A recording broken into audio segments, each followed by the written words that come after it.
Hola, bienvenidos a una versión en streaming de Barcelona Tech City.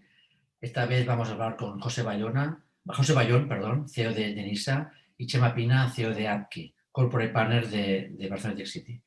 En el ecosistema startup sabemos lo importante que es el apoyo de la financiación pública y especialmente de NISA, que ha ayudado muchísimo a nivel histórico y desde aquí también se lo queremos agradecer. Muchas de nuestras grandes o pequeñas startups de nuestro ecosistema han tenido el apoyo directo de NISA. Ahora, en el contexto de pandemia que estamos tan complejo, entra en escena un nuevo mecanismo de reactivación, fondos públicos europeos y siempre con la transformación digital y la innovación como los pilares. Eso señala que vamos en una buena dirección. ¿Cómo van a convivir estas herramientas con las ya existentes? Hoy también hablaremos de esto. En Barcelona Tech City somos el eje vertebrador del ecosistema. Nuestra labor es ayudar a las startups a ser más fuertes, a crecer más rápido. Y sabemos que la financiación es clave y más en momentos complicados como el actual. Por eso aprovechamos este acceso directo que tenemos a ENISA, que lo agradecemos muchísimo, para invitar a su consejero delegado y que nos cuente de primera mano las herramientas y las novedades que nos van a comunicar. ENISA, como sabéis, es una empresa pública adscrita al Ministerio de Industria, Comercio y Turismo, que desde 1982 participa activamente en la financiación de proyectos viables e innovadores, impulsados por pymes y emprendedores. Hay un dato que queremos destacar. Cataluña abarca el 36% de los préstamos aprobados y una inversión del 35%, seguida de la Comunidad de Madrid con un 29% de operaciones e inversión y la Comunidad Valenciana con un 9% de operaciones y un 8% de inversión. Es decir, hay una clara apuesta y hay que agradecérselo públicamente de NISA con nuestro ecosistema y esto siempre es agradecer en momentos difíciles y en momentos no tan difíciles como ha sido históricamente. Recordad a la audiencia que podéis hacer preguntas en el chat, en la página de streaming de Barcelona Tech City. Al final de la sesión pasaremos parte de las preguntas a Chema y a José para que os puedan contestar. Para nosotros es importante qué os preocupa, realmente detectar el pulso del ecosistema respecto a la financiación pública. Pero evidentemente yo ya me tengo que pasar la palabra a Chema Pina, CEO, partner y amigo de Barcelona Tech City. Chema, todo tuyo. Gracias, Ricard. Un placer estar aquí. Como has comentado, soy socio o director de Apki Global Partners. En Apki somos una consultora que ayudamos a las startups y a pymes de alta capacidad de crecimiento a gestionar, a definir y gestionar estrategias de financiación y cofinanciación pública. Además, también tenemos un vehículo en el cual invertimos en fases semillas. Esto nos permite tener una visión de lo que es factible y cuándo financiar una empresa en diferentes etapas.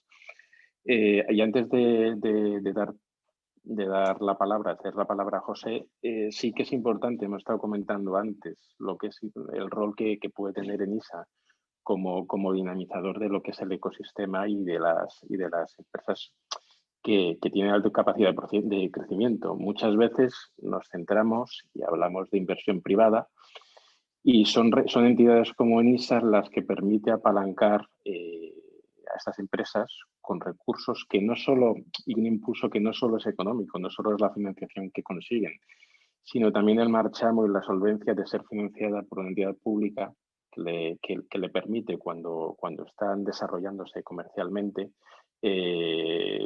tener mucha más presencia. Con lo cual, muchas veces este efecto dinamizador va más allá de la mera financiación. Y sin más, me gustaría presentaros a José. Como ha comentado, José Bayón es consejero delegado de NISA. Es ingeniero industrial y con una notable carrera profesional, tanto en multinacionales como pueden ser General Electric, General Dynamics, Airbus o Mercedes, que ha conjugado con cargos públicos como teniente de alcalde de Hacienda y del área económica en el Ayuntamiento de Segovia. Es importante para entender cuál es el rol que puede tener el sector público junto a la empresa, junto al sector privado en el desarrollo de la economía. Así que, José, si quieres explicarnos brevemente lo que es un poco lo que es ENISA y a partir de ahí, si te parece, empezamos un diálogo en el cual podemos plantear las cuestiones que más interés han despertado en el ecosistema emprendedor, pues estaremos encantados. Muy bien, Chema, pues muchas gracias también a Ricard, a todos los amigos y amigas de Barcelona Tech City, clientes principales de NISA, que siempre, como comentaba Ricard, pues estamos ahí, ¿no? Presentes en muchas de las empresas que estáis incubando y haciendo un gran trabajo, ¿no? En uno de los principales hubs de innovación de toda Europa, ¿no? Encantado de estar con vosotros. Lamentablemente no puede ser de forma presencial. ¿No? Nos hubiera gustado a todos, pero volverá a ser en algún momento. Pensemos que cada vez queda menos para ello. Es importante que lo tengamos por lo menos en la cabeza, Sí. aunque todavía nos quede un camino, pero que mantengamos la ilusión.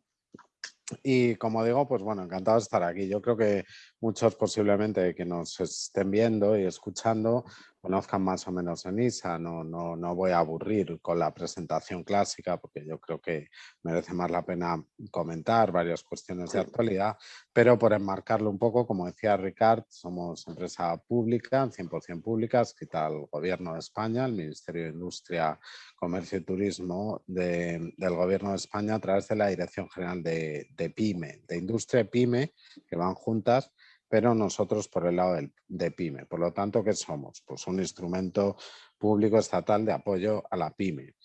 Desde el año 82 hemos pasado y ha pasado ENISA por varias fases, más o menos actividad, siempre con esta intención como empresa nacional de innovación, que es de apoyar la innovación.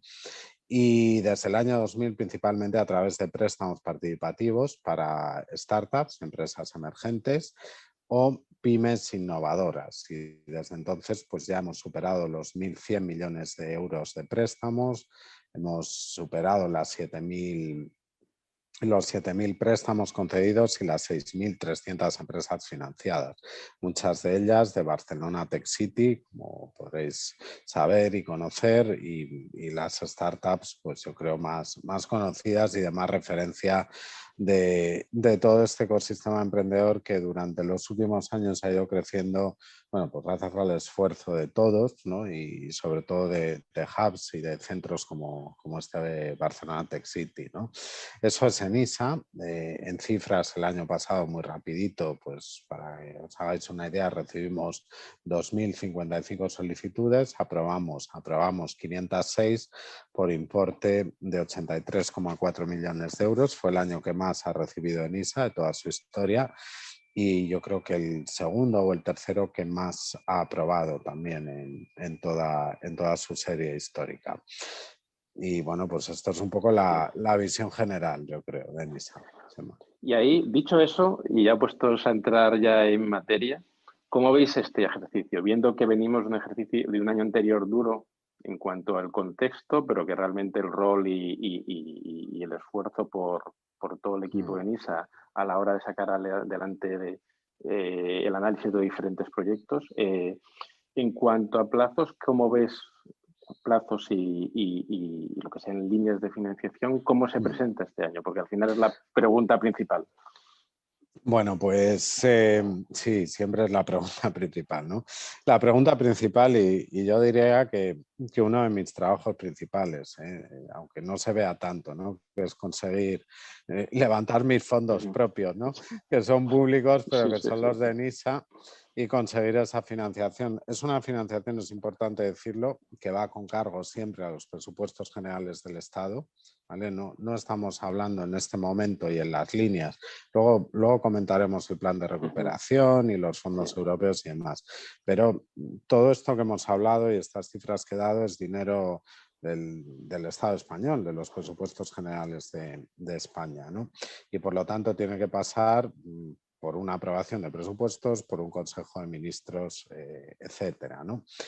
Desde que yo soy consejero delegado y desde que entró el nuevo gobierno y el equipo de gobierno de industria con nuestra ministra, con Reyes Maroto, pues nos hemos esforzado muchísimo en tener disponible la financiación pronto, francamente, ¿no? No es sencillo y siempre lo podemos hacer mejor, está claro, pero creo que realmente lo hemos mejorado. Yo entré en octubre de 2018, no había financiación ese año, la tuvimos que aprobar corriendo en noviembre para aprobar pues, casi 500 préstamos pues muy rápido.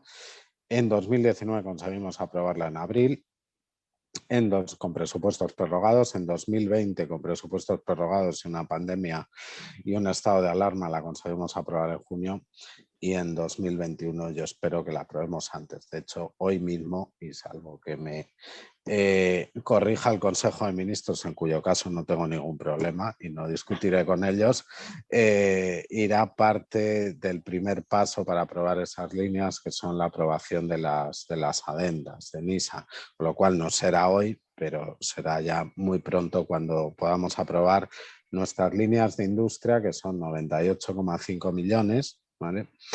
Y además este año tenemos otras 2 líneas nuevas, que yo creo que también es importante que lo comunique aquí, ¿no? Una que nos dota el Ministerio de Agricultura, una línea más pequeñita, que tiene una parte cargada a presupuestos generales del Estado y otra que se cargará al plan de recuperación, los fondos europeos, que es una línea para emprendimiento del sector agro, y otra que nos dota la Vicepresidencia Económica del Gobierno, la Secretaría de Estado de Avance Digital, Inteligencia Artificial, para emprendimiento digital femenino, también en las mismas condiciones, ¿no? Una parte en presupuestos generales y otra parte en el plan de recuperación. En total, cuando acabe el año y contando todo esto, nuestras líneas habrán crecido un 30% y, como ya digo, todos los convenios y toda la tramitación ya está aprobada en presupuestos, con lo cual es muy importante.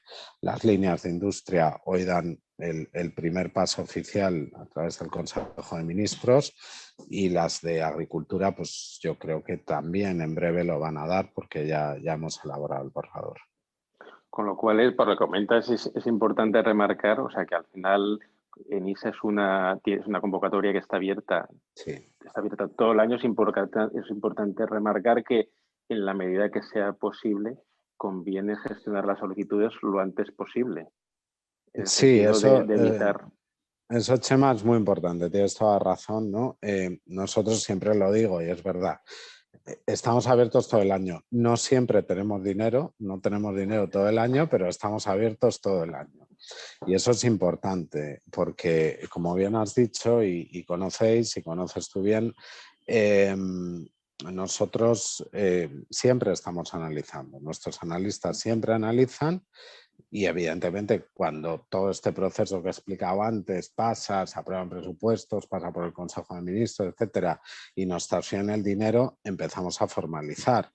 Pero todo lo que tenemos analizado y preaprobado en nuestros comités de inversiones internos, pues es trabajo andado. Es más, yo animo y siempre lo hago a que no se pierda tiempo, porque de hecho es a veces incluso mejor momento la primera mitad de año que la segunda mitad, ¿no? Para no tener ese atracón final. De hecho, creo que es una cosa que el año pasado, pese a todo y a la pandemia, ya conseguimos. Tuvimos, bueno, siempre crecientes las solicitudes, pero equilibramos un poquito más el año, ¿no? Otros años era de golpe todo al final y eso pues hace que sea más difícil. Vale, entonces, otra cosa que has mencionado, y es la forma como ENISA financia, porque al final también es uno de los principales activos o aspectos más atractivos de esta financiación, que es utilizando una figura que es el préstamo participativo, que en cierta manera no limita la capacidad de financiación que puede tener la empresa a nivel de deuda, en el sentido que no computa en la CIRBE, y es un elemento que en base a vuestra experiencia también veis que es atractivo, o sea, para el emprendedor como Sí, es figura.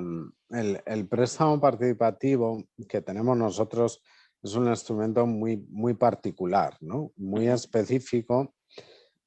Yo creo que lo intentamos depurar a lo largo de los tiempos y bueno, yo tengo que decir que igual que en los años anteriores a que llegáramos el equipo nuevo, el problema que se estaba teniendo por parte de los ministerios anteriores era que no se aprobaban bien las líneas. También quiero decir que yo creo que ese préstamo participativo y ese instrumento sí se estuvo trabajando con cuidado y se consiguió un instrumento útil, ¿no? Que ahora nosotros estamos afinando, pero que ha demostrado ser útil ya en épocas anteriores y en los últimos años, ¿no? ¿Qué características tiene? Bueno, pues es un préstamo que no pide avales ni garantías, lo cual es importantísimo a la hora de arrancar. Es un préstamo participativo, pero que no diluye capital, es decir, no entramos inicialmente en el capital, bueno, inicialmente quiero decir, con este modelo actual que tenemos no entramos en el capital, por lo tanto no entramos en consejos de administración ni en toma de decisiones, participamos de los beneficios de la empresa, eso sí, es nuestra parte de participación porque tenemos un tramo variable y en la medida en que la empresa da beneficios, pues recogemos más intereses. No computamos en la central, como bien has dicho, de deuda, la CIRBE, el Banco de España, lo cual también es importante. Y tenemos periodos de carencia de devolución muy altos, con lo cual es un instrumento público.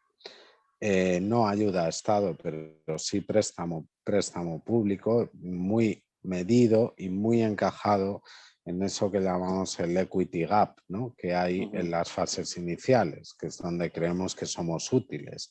Entre los primeros ahorros y los de algún venture, algún business angel que se cuela, hasta que empiezan a aparecer inversores más potentes, hay un hueco en el que muchas empresas se quedan sin aire, ¿no? Y ahí es donde donde entramos nosotros.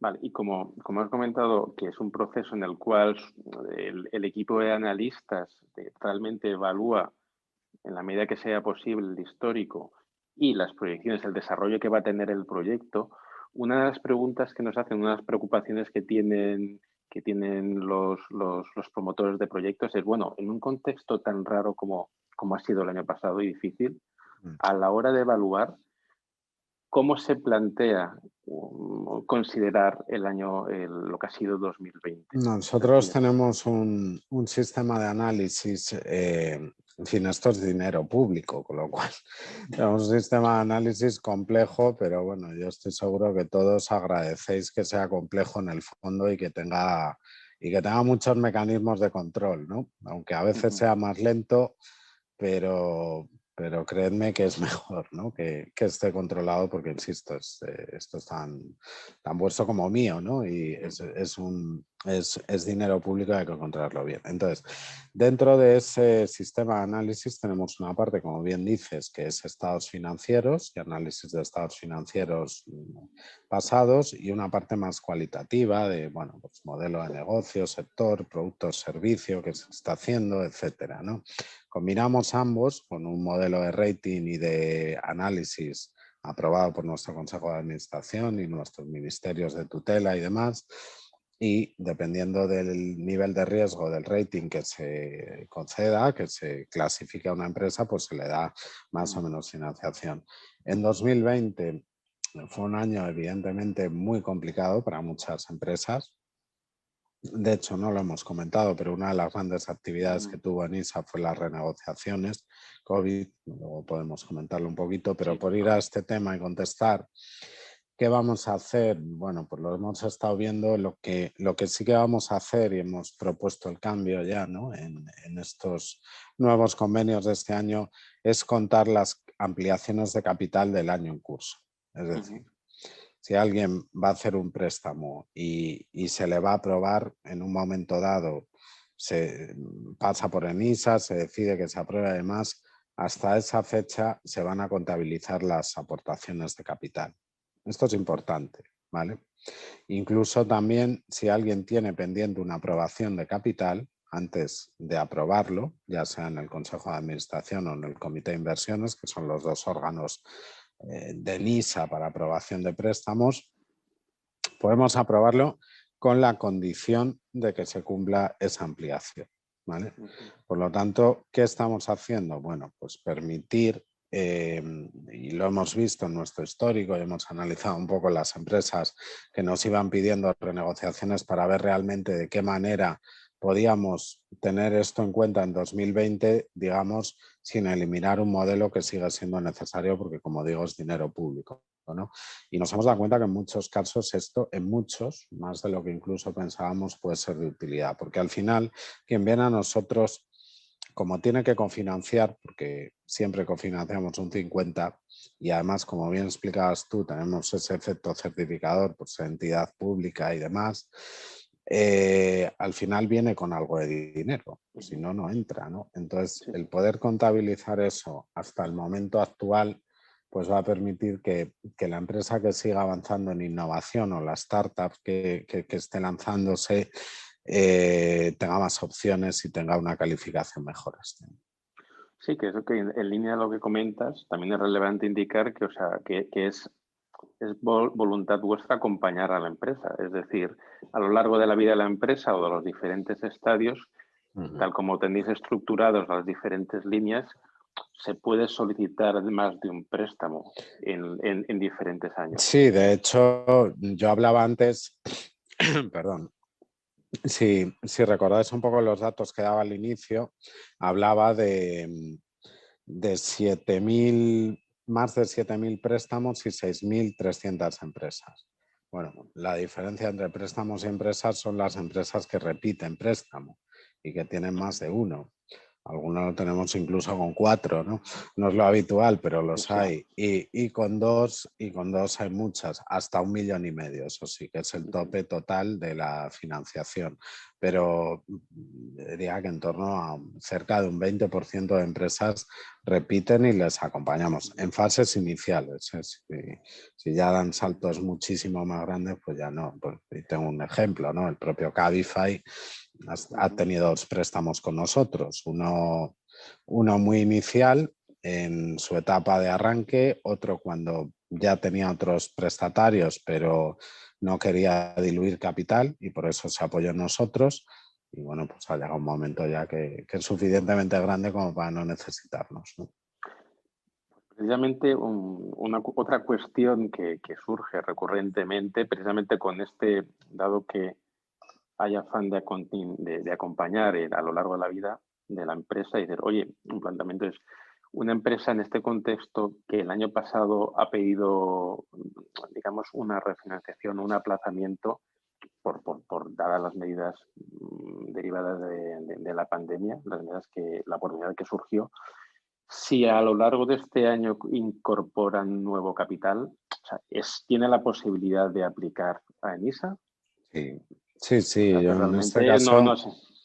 nosotros nunca cerramos la puerta. O sea, lo que sí que es verdad es que, bueno, digamos que se abre una situación nueva. Hay que estudiar toda la situación de la empresa en las nuevas circunstancias, ¿no? Y me consta que nos va a pasar con alguna, porque obviamente han aguantado un poco, pero ahora, pues bueno, a lo mejor consiguen, pues eso, o un poco de capital por otro sitio, o realmente ven que su mercado puede remontar y dicen, bueno, pues ahora sí es el momento de meterme en un poco más.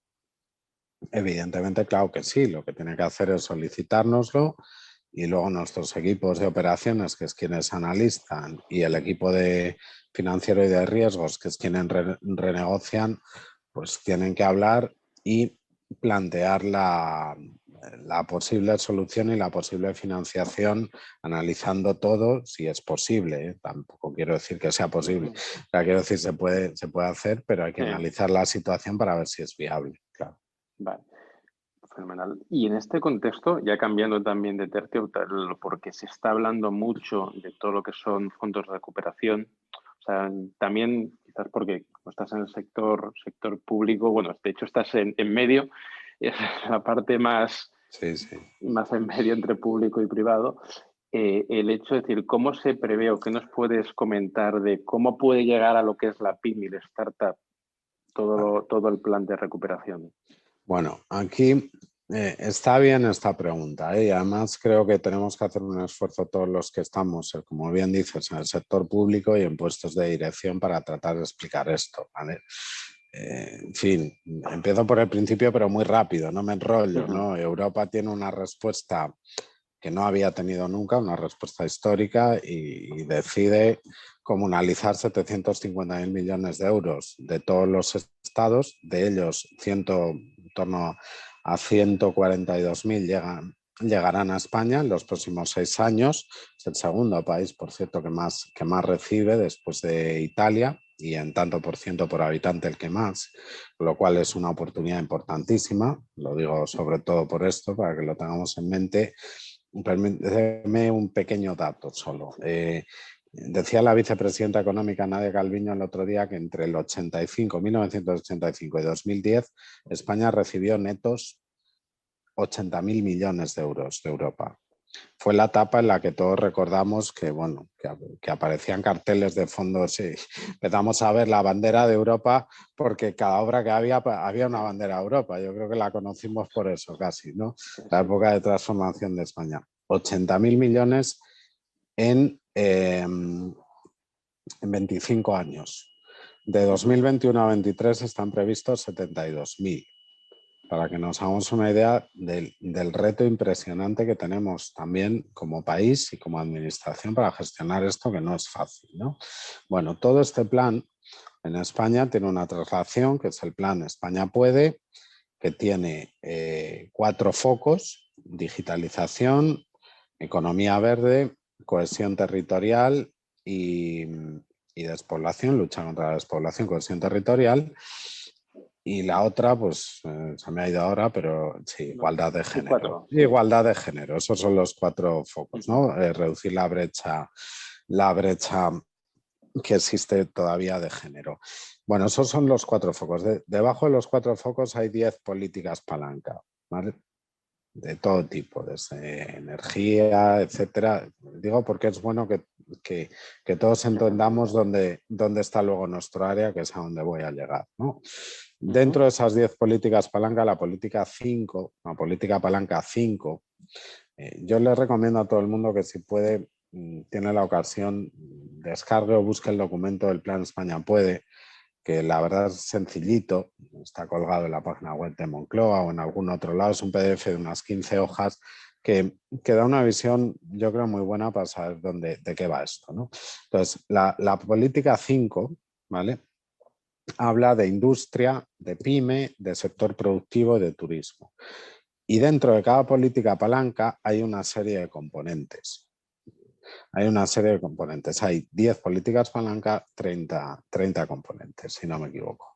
Bueno, de esos 30 componentes, el componente 13 es el componente de pyme, ¿vale? Y dentro de cada componente, de todos ellos, hay una parte de reformas normativas y legislativas, y una parte de inversiones. Esto es algo que pide Europa y que tiene todo el sentido. Es decir, bueno, esto no es un plan solo de recuperación, es un plan de recuperación y transformación. Por lo tanto, plantéense reformas y plantéense inversiones. Ese componente 13, si me permitís, si puedo compartir pantalla, creo que lo voy a tener a mano. Yo creo que es interesante enseñaros un pantallazo. Esto lo estamos revisando ahora con la Comisión Europea, ¿eh? O sea, no hay alguna cosa que puede cambiar, pero bueno, yo creo que sí que os lo puedo enseñar, ¿no? Seguramente lo estáis viendo aquí. Este es el componente 13, que es el componente de la pyme, ¿vale?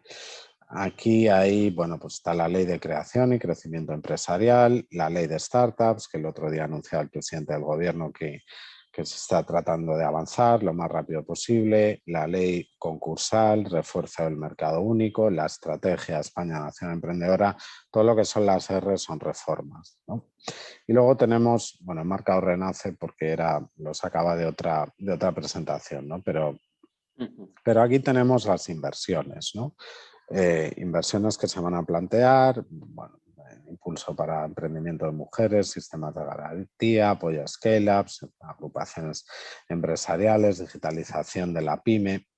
Dentro de cada componente de estos, realmente entramos varios ministerios, ¿no? Ahí ponía algún ejemplo, por ejemplo, digitalización de la pyme, pues la parte del gobierno y de la administración central del Estado que se encarga de esto es la Secretaría de Estado de Avance Digital, no somos nosotros.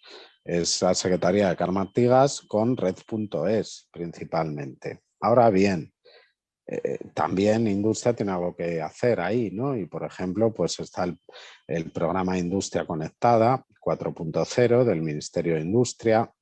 Está el programa decía Industria Conectada, las agrupaciones empresariales innovadoras, los Digital Innovation Hubs, que todo eso es industria. En fin, al final confluyen, como veis, estamos tratando de montar, y yo creo montando dentro de toda la administración y del Estado, en este caso, una estructura matricial muy conocida en el ámbito privado, pero no tan conocida en el ámbito público a veces, ¿no? Donde realmente se va a trabajar por proyectos que involucran a diferentes ministerios, ¿no?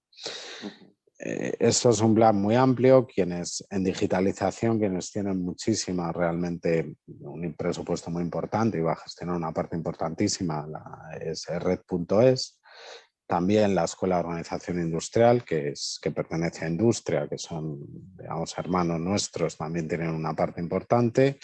¿Dónde está ENISA concretamente? Bueno, ENISA, además de aumentar estas líneas, como decía antes, ENISA lo que va a hacer es desarrollar un proyecto un programa de proyectos tractores, pero cuidado, es un programa de proyectos tractores distinto a los PERTES famosos que han sacado nuestra Secretaría General de Industria. Los PERTES son proyectos tractores de industria con 1.400 millones de euros en principio asignados. Nosotros vamos a lanzar proyectos más pequeños de fortalecimiento de ecosistemas emprendedores, orientados a retos y misiones estratégicas, inicialmente con un presupuesto en 3 años de 60 millones, con lo cual es una cosa pequeña, ¿vale? No es una cosa tan grande, es un piloto, diría yo, para tratar de desarrollar ecosistemas en torno al emprendimiento, ¿no? Y a las startups. Y esto es importante porque aquí lo que pediremos es que ecosistemas muy avanzados como puede ser el vuestro de Barcelona Tech City, pues puedan optar, trabajen conjuntamente con otros ecosistemas menos avanzados en España, formen también entre colaboraciones públicas, privadas, algún tipo de consorcio y les dotemos económicamente para que los que están menos avanzados tiren un poco, pero para que los que estáis más avanzados tengáis beneficios, evidentemente, ¿no? Ya sea de talento y de muchas otras cuestiones. Esto lo estamos montando, casi me atrevería a decir un piloto de 60 millones, ¿no? que tenemos que utilizar bien, pero 60 millones en 3 años lo estamos montando. Queremos que tenga ese carácter muy territorial, muy de lo que entendemos que tienen que ser los ecosistemas de emprendimiento, ¿no? Muy al estilo vuestro, ¿no? Que es el de referencia de España. Y aparte de eso, luego tenemos otra cuestión un poco distinta. Esto diríamos, si fuera una empresa privada, diría que es una nueva línea de negocio que vamos a abrir. Aquí digamos que va a ser un servicio nuevo que va a ser dentro de la estrategia España Nación Emprendedora del Alto Comisionado para España Nación Emprendedora. Tenemos encargado el desarrollo de la marca España Nación Emprendedora, ¿vale? Esto es una campaña mucho más relacionada con comunicación, con marketing, pero con añadir valor a nuestras startups. Trabajaremos seguro mucho con vosotros, Barcelona Tech City, con los agentes fundamentales, ¿no? Y prescriptores como es el SAPKI y todos los demás. Trabajaremos muy cerca también con otros ministerios, pero realmente gestionaremos esa parte de la marca España Nación Emprendedora que añada valor a nuestras empresas emprendedoras y a nuestro país en su conjunto, ¿no? Eso es un poco la foto de ENISA dentro de todo este plan complejo. O sea que como resumen también como mensaje, decir, oye, todo lo que tiene que ver con líneas de cooperación se están en fase de desarrollo e implementación, que no es algo que es precipitado, No. sino es un proyecto de largo recorrido, o sea, de varios años, de una dimensión grande, pero que progresivamente irán saliendo las convocatorias, que no, sobre todo es evitar esta precipitación. Sí. Por lo que son las noticias. No, sí, te agradezco que hagas énfasis en eso, ¿no? Porque yo he contado un poco todo, pues, toda la foto, todo el rollo de qué es esto para que la gente entienda un poco dónde está, pero ahora, cosas concretas. lo primero, esto no está aprobado todavía porque estamos estamos revisándolo con la Comisión Europea, ¿vale? Por lo tanto, todavía no está aprobado. Muy probablemente irán en esta línea. Puede cambiar alguna cosa para arriba, para abajo, pero va a ir en esta línea. Lo que se han lanzado hasta ahora no han sido convocatorias, ya sea industria, transición, otros ministerios, reto demográfico, han lanzado manifestaciones de interés, es decir, han pedido ideas, ¿vale? Esto no se hacía mucho, pero se han pedido ideas, no proyectos. Y después, todavía quedan unos meses, se lanzarán convocatorias, ¿no? Aquí yo lo que creo que tienen que hacer, como digo, nuestros emprendedores y emprendedoras que nos vean, ¿no? Que al final es la utilidad de esta charla, y vosotros, los prescriptores, es estar pendientes un poco dentro de este esquema, ¿vale? Para que entendáis lo que hay y tener este mapa metido en la cabeza de los componentes y las políticas, ver dónde os puede encajar, donde creéis que podéis entrar, ya sea digitalización, o sea, financiación de otro tipo, o quien tenga, por ejemplo, un proyecto relacionado con energía, pues tiene que venir a nosotros, pero también tiene que ir a IDAE, porque IDAE va a tener mucho más, el Instituto de Diversificación y Ahorro Energético de la Vicepresidencia de Transición Ecológica, va a tener un presupuesto también para apoyar. En fin, tener un poco la foto para saber en qué casillas hay que estar y luego estar pendientes de las páginas web, ¿no? De cuando vayan saliendo convocatorias y decretos. Hay tiempo, pero es bueno tener mentalmente un poco fijado el objetivo ya. Que eso te va en línea y cerrando ya el círculo con lo que es la financiación, volvemos a lo que es la financiación específica de NISA. Es decir, es importante también entender en qué fase está la empresa a la hora de maximizar las probabilidades de financiación. O sea, has comentado que se han financiado más de 500 proyectos, pero de lo que son solicitudes, o sea, realmente al final, ¿cuántas solicitudes habéis podido recibir en un año? Mira, el año pasado es el año que más solicitudes ha recibido NISA en su serie histórica y fueron 2.055, ¿vale? El año anterior había sido el que más, o sea, quiero decir, no, esto sí quiero comentarlo, no es, algunos dicen, cuando les dices esto, dicen, no, hombre, claro, es que con la COVID normal que se han pedido. Cuidado, nosotros no somos liquidez. Nosotros no somos ICO, nosotros somos financiación para innovación. El hecho de que hayamos recibido muchas solicitudes es buena señal, pero no para nosotros, es buena señal para vosotros realmente, para el ecosistema emprendedor y para la innovación de este país. Es decir, hay empresas que además de los problemas de liquidez que podían tener, han seguido avanzando en innovación, porque ese es nuestro préstamo. Nosotros no financiamos, como digo, liquidez para que una empresa no cierre. Eso lo hace ICO. Pero a pesar de que ICO ha destinado 114.000 millones en avales a eso, nosotros hemos tenido muchas solicitudes que iban todas orientadas a nuevos proyectos de innovación. Por lo tanto, a pesar del momento tan difícil, la innovación se ha mantenido. Eso es importante. Evidentemente se ha podido frenar en algunos casos, como es lógico, pero ha seguido existiendo ese impulso de innovación y emprendimiento, lo cual, bueno, nos da señales positivas de nuestro ecosistema emprendedor, pero también, en fin, hay que cuidarlo y trabajarlo, ¿no? Porque eso no significa que no lo esté pasando mal, todo lo contrario. Igual que hemos recibido 2.055 solicitudes de financiación y hemos recibido 885 solicitudes de renegociación por efecto COVID, que no son pocas, ni mucho menos, ¿no? Un 34% de nuestra cartera viva, que asciende a 2.900, lo están pasando mal y han necesitado una renegociación.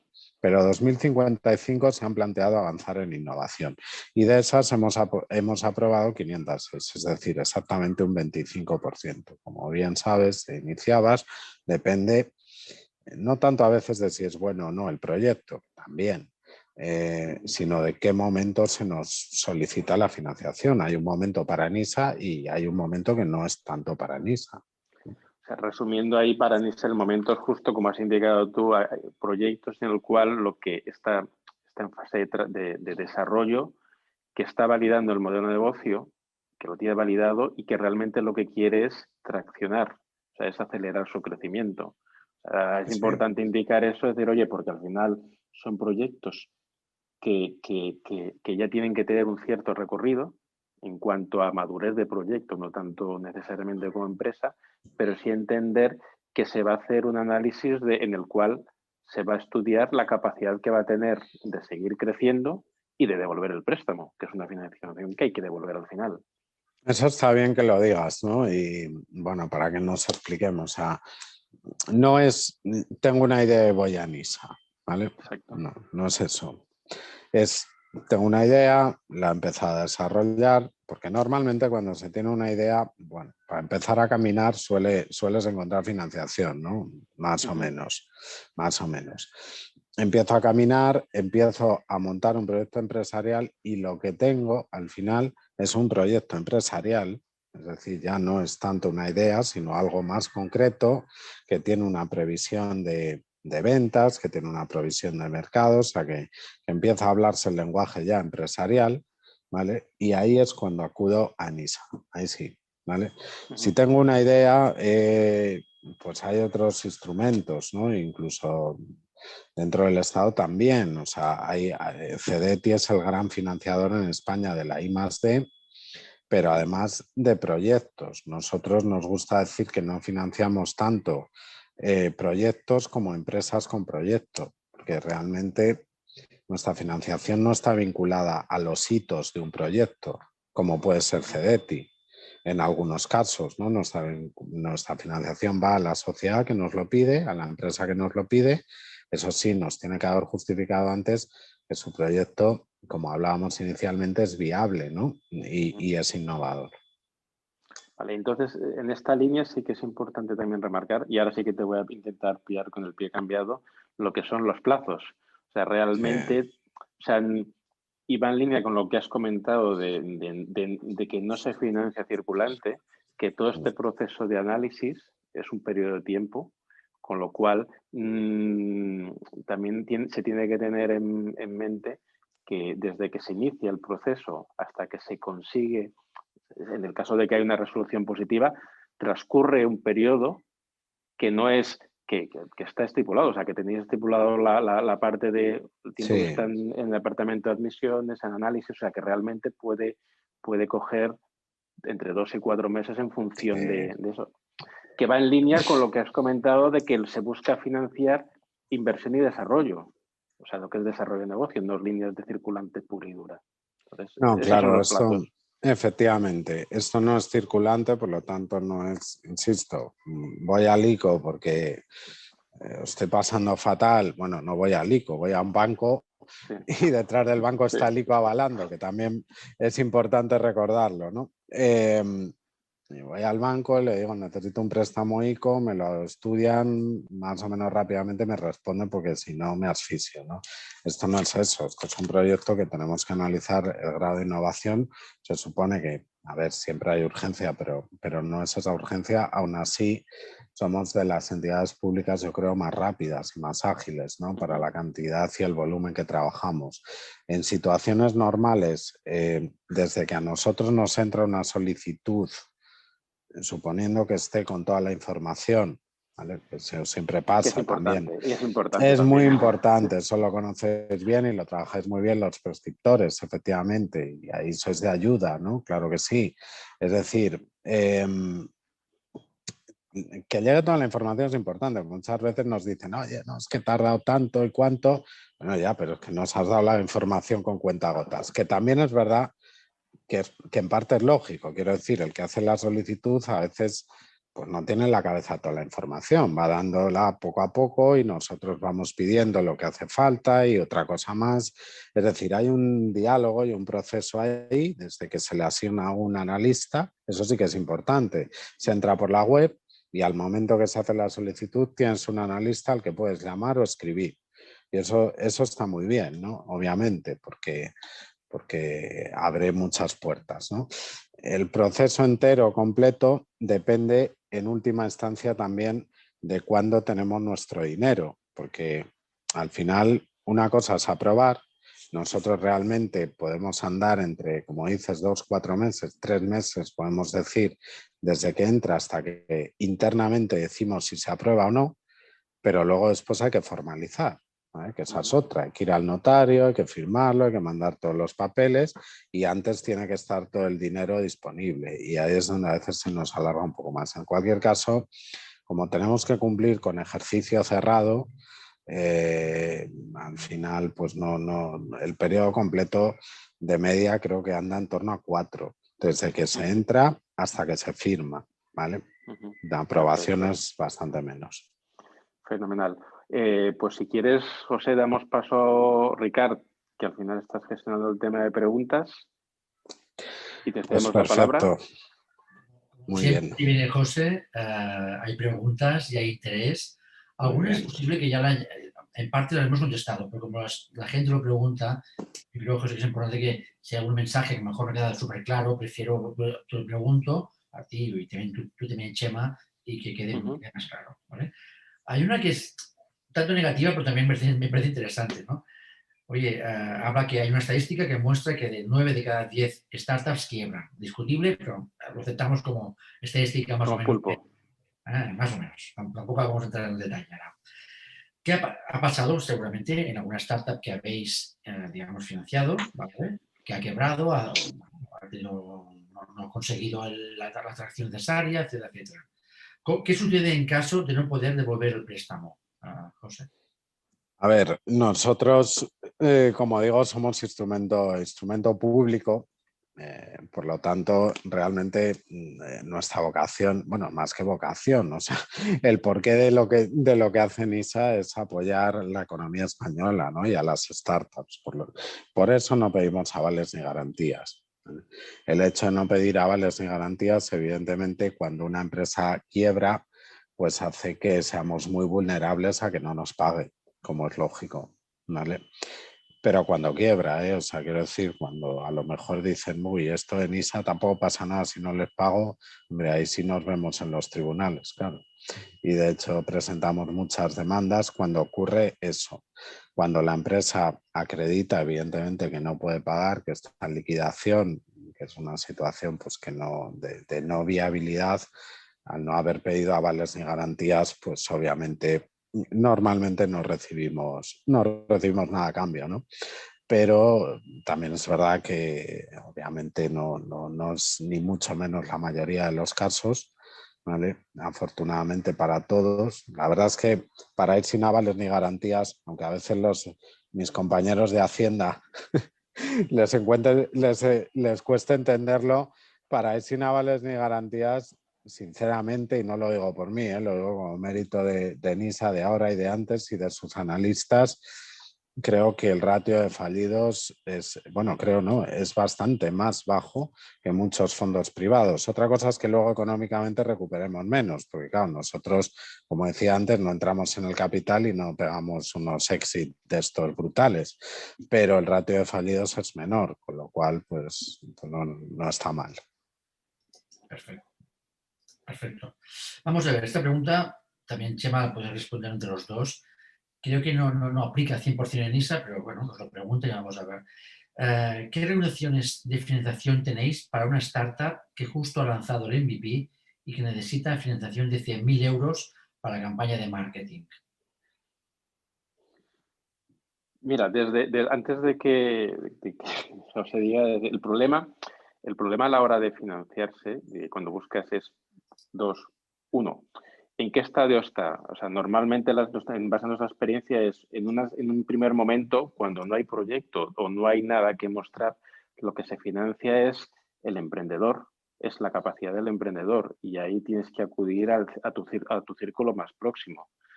En la medida que vas avanzando, también entra el criterio de riesgo. El problema de lo que tú comentas de una campaña de marketing es que la campaña de marketing la vas a ejecutar sin saberte si te va bien o no, con el cual el riesgo es mucho mayor que un proyecto en el cual lo que tú buscas financiar es un desarrollo en el cual tienes margen de maniobra para corregirte. O sea, yo lo que te aconsejo es Primero, a lo mejor, empezar una campaña con un nivel de recursos requeridos menores, empezar a traccionar y luego buscar una financiación para acelerar ese crecimiento. Básicamente antes de buscar todo el montante.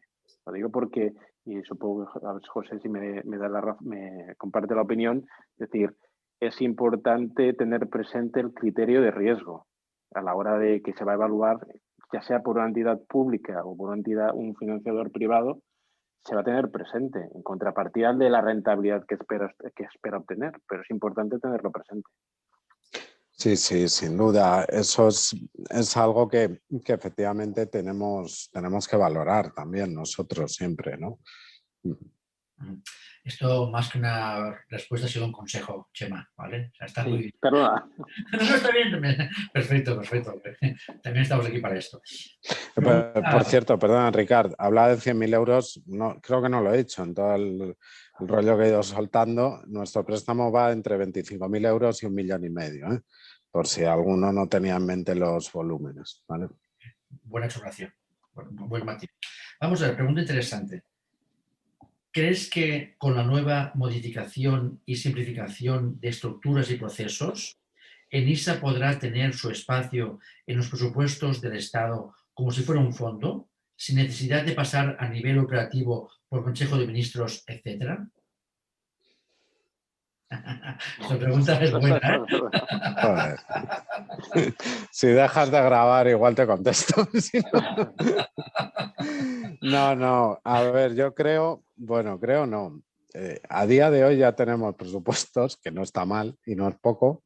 En los presupuestos a día de hoy tenemos un 30% más que el año pasado, con lo cual vamos mejor, ¿vale? Y sí, yo creo que en los próximos años lo que pasa es que no es inmediato, pero estamos articulando ya mecanismos para ver cómo podemos mejorar todo esto. Claro que sí. De hecho, la semana pasada con nuestro ministerio lo estábamos viendo y bueno, tendremos que apoyarnos a lo mejor en el Fondo Europeo de Inversión y demás. Y iremos haciendo primero un piloto y avanzando. O sea, no es año 2021. 2022 deberíamos empezar a plantearlo, pero bueno, yo estoy seguro que vamos a avanzar. Ya hemos conseguido aprobarlo antes y tener más dinero, que no está mal. Eso, por lo menos vamos por el buen camino. Y lo siguiente, efectivamente, es tener menos dependencia, digamos, estacional, ¿no? Tenemos una dependencia estacional de los presupuestos y vamos a ver cómo la vamos solventando. Pero es verdad que yo en los 2 años y medio que llevo aquí es la primera vez que veo que de verdad podemos ir avanzando, aunque, insisto, lleve tiempo y no dependa solo de nosotros. José, después, cuando estemos solos sin grabar, ya lo He dicho todo lo que podía decir. Vamos a ver, quiero la respuesta es clara, pero te hago la pregunta. ¿ENISA está abierto a participar como LP en fondos de inversión regulados enfocados a financiar startups en fase de crecimiento? ENISA está presente a día de hoy en 12 fondos de inversión. Estamos presentes en 12, ¿vale? Bueno, yo creo en 11, porque hemos salido ya de Seed Capital, de Inverred Seed Capital, porque se ha disuelto el año pasado. Pero estamos en otros, estamos en fondos de Caixa, estamos en Isios, estamos en Luzaro, en GED 4, estamos en varios, ¿vale? A mí me parece que es importante que ENISA esté en los fondos, pero también quiero aclarar esto. ENISA no es la entidad pública para impulsar fondos. Para eso está Axis, ICO Axis, ¿vale? Lo que pasa es que sí que es verdad que nosotros, o Sepides en algún caso, ¿vale? Por ejemplo, mira, uno nuevo que vamos a entrar con Sepides y con Correos y se están buscando otras empresas de la SEPI, es el fondo que están montando ellos, Germina, y ahí estaremos. Pero vamos a estar con pequeñas participaciones en algunos, porque como digo, nosotros no somos, digamos, el instrumento público de referencia de emprendedores y de préstamo participativo, pero no somos ni creemos que vamos a ser el instrumento público de referencia de fondos. Para eso está Axis, para eso está Sepides. Ahora bien, ¿Qué pasa? Que es útil para nosotros en algún caso entrar con un poco de capital en un fondo porque conocemos mejor el sector, el ecosistema emprendedor, las empresas y luego también somos útiles para esas empresas, ¿no? Perdón, para esos fondos, porque, en fin, porque tenemos un conocimiento amplio, ¿no? De todo lo que es el mundo emprendedor. Entonces, en los casos en los que entremos, será de forma limitada y estratégica. Buena respuesta, interesante lo que has comentado, como siempre. A ver, quizás esto más para Chema, si quieres, ¿eh? Y otro consejo, Chema, ¿vale? ¿Qué tipo de inversión recomendarías para las diferentes fases? Seed, Early, Growth, Series. ¿Cuál sería la etapa que mejor se adapta a lo que requerís desde NISA? ¿Vale? O sea, ¿en qué momento crees que NISA ha de entrar? Yo creo que en ISA puede entrar en la etapa inicial y luego en la etapa de crecimiento. Sobre todo es en una primera etapa en la cual la empresa ha conseguido financiación, ya sea del equipo emprendedor o de Business Angel. Ahí en ISA es un complemento ideal para traccionar y poner en valor la compañía. Luego, en la primera ronda ya más estructurada con Venture Capital, en ISA realmente tiene una doble utilidad. Por un lado, cumplimenta los fondos que necesita la empresa, porque es importante darle la vuelta. O sea, muchas veces nos centramos en cuánto dinero quiero levantar una ronda, cuando el planteamiento tendría que ser mi proyecto, qué recursos necesita. Lo importante es controlar qué dinero necesito. Luego, a partir de ahí, montar esa estrategia de dónde consigo esos fondos. Puede ser inversión privada más en ISA y la cuantía el mix puede variar. Entonces, es relevante este rol en ISA. Por un lado, te dota de fondos y por otro lado permite que no te diluyas. Al ser una financiación no dilutiva, permite que el equipo emprendedor mantenga un porcentaje importante de participaciones. Esto es importante porque en las rondas siguientes, realmente, si un equipo emprendedor se acaba diluyendo en las fases iniciales demasiado, va a ser un problema. Con lo cual, este doble rol, y es en ese momento en el cual en ISA realmente es un instrumento idóneo. Cuando ya estás en una fase en la cual la empresa ha crecido muchísimo, ya te estás internacionalizando, nos encontramos que a lo mejor el papel de NISA no es tan importante y prefieren financiar estos proyectos en los que realmente su rol es cubrir un gap que existe en el mercado. Perfecto. Gracias por el consejo. Placer. Bueno, Chema lo conoce bien, o sea que es prescriptor, así que hay que hacerle caso. Sin duda. Vamos a ver, como startups, ¿cómo nos podemos beneficiar de los fondos Next Generation? Has comentado que como startup hay que mirar continuamente ciertas páginas web de entidades que distribuirán los fondos europeos. ¿Cuáles aplican para startups? Vale, bueno, evidentemente nosotros, está claro, en sentido amplio de startups, bueno, ya conocidos, préstamo participativo, todo lo que hemos hablado, todos los sectores, ¿vale? Y luego ya empieza a depender un poco de qué tipo de startup, ¿vale? Si estamos hablando, por ejemplo, de una startup en el ámbito de la transición ecológica, en el ámbito energético, además de mirarnos a nosotros, pues creo que tiene que echar un vistazo obviamente al Ministerio de Transición Ecológica y a IDAE, al Instituto de Diversificación y Ahorro Energético, porque también van a tener presupuesto e instrumentos. Si hablamos de startups con un componente importante de I+D, tienen que mirar CEDETI necesariamente también, muy importante. Si tienen un componente industrial, nuestro propio ministerio va a lanzar un programa que a mí me parece muy interesante, ¿no? de emprendimiento industrial, ¿vale? No sé, podría seguir. La parte agro, nosotros vamos a tener algo, pero también pueden mirar al Ministerio de Agricultura si tiene que ver algo con todo lo que son industrias creativas o culturales, su propio ministerio, es decir, un poco primero su ministerio y luego los instrumentos más generales, ¿no? Como podemos ser ENISA, CEDETI, en fin, algún otro. Si están pensando en internacionalizar, y aunque sean startups y sea un mecanismo un poco más complicado, pero ICEX no está de más tampoco.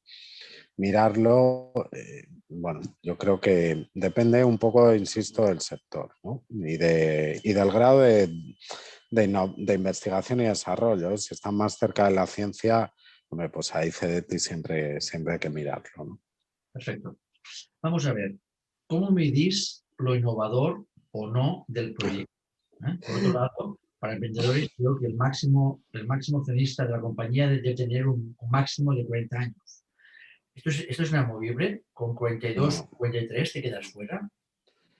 43 cumplí yo ayer y espero no quedarme fuera de muchas cosas, o sea que no, que lo cambiaremos. Estamos en vías, este año no, pero sí, porque efectivamente una de las cuestiones que estamos viendo, de hecho la línea que más nos ha costado llenar ha sido la de jóvenes emprendedores, siempre. O sea, las otras líneas las llenamos porque hay mucha demanda, hay proyectos buenos, pero claro, porque el fenómeno del emprendimiento está cambiando, ¿no? Y está madurando. Entonces los emprendedores ya no son, en fin, ya no son tan jóvenes. Esto de que emprender era, pues salgo de la universidad, me junto con mis amigos y en un garaje se me ocurre algo, pues ya no es así, ¿no? Afortunadamente madura la edad. Además, precisamente yo creo que has dado ahí, porque me parece que está en torno a 42, la edad media de emprendimiento en España.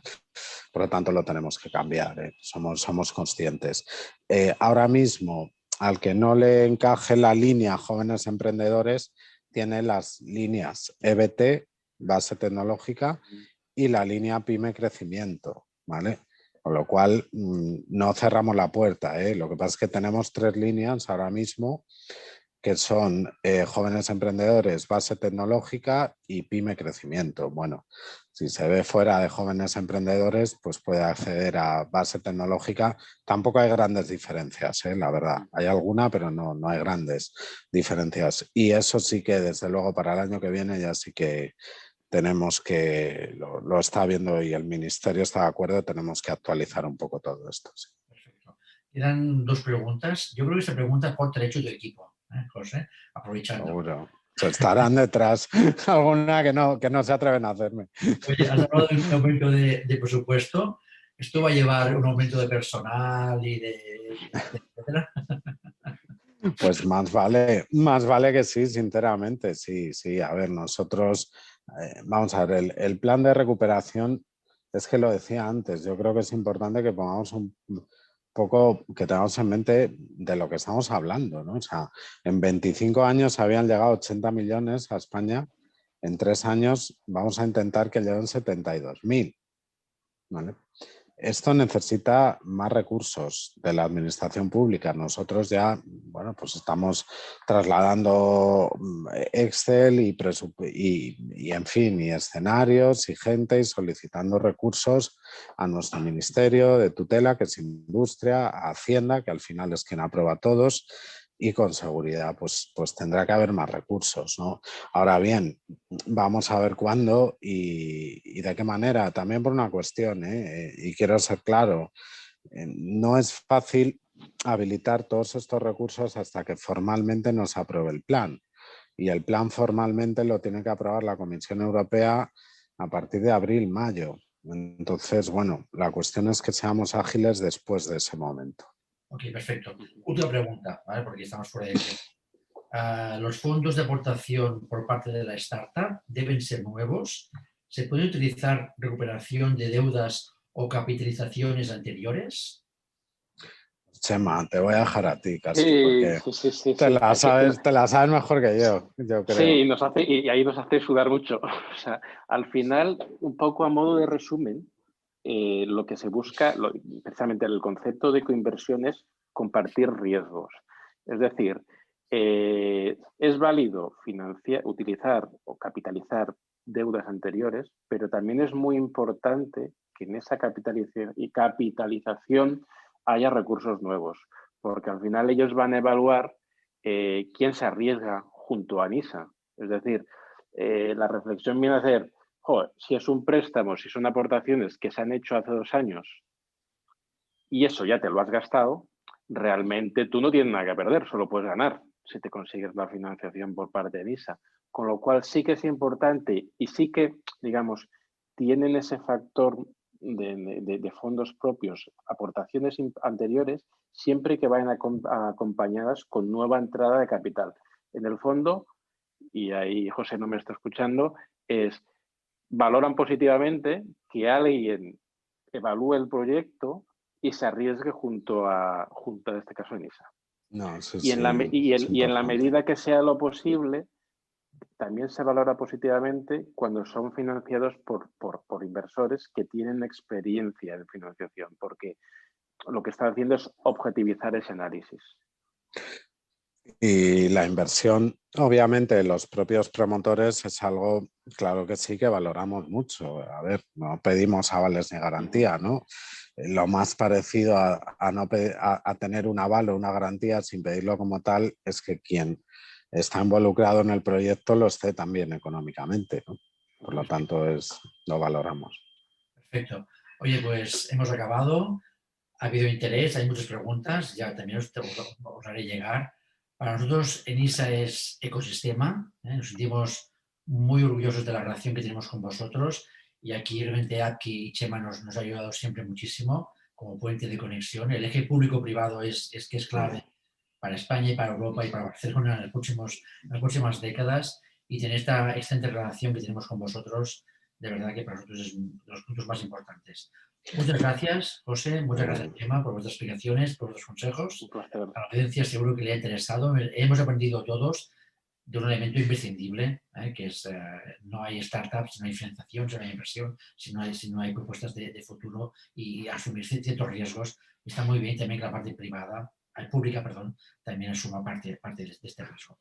Muchísimas gracias. Ha sido un placer, José, Chema. Muy bien. No será la última, ya os digo, haremos más. Muchas gracias. A ver si la próxima vez nos podemos ver presencialmente y con un fondo de pantalla más parecido a lo que tienes tú ahí, ¿no? Que sea más real. Haremos en la terraza. Encantado. Muy bien. Muchas gracias. Gracias. Buen día. Hasta luego. Hasta luego. Adiós, gracias.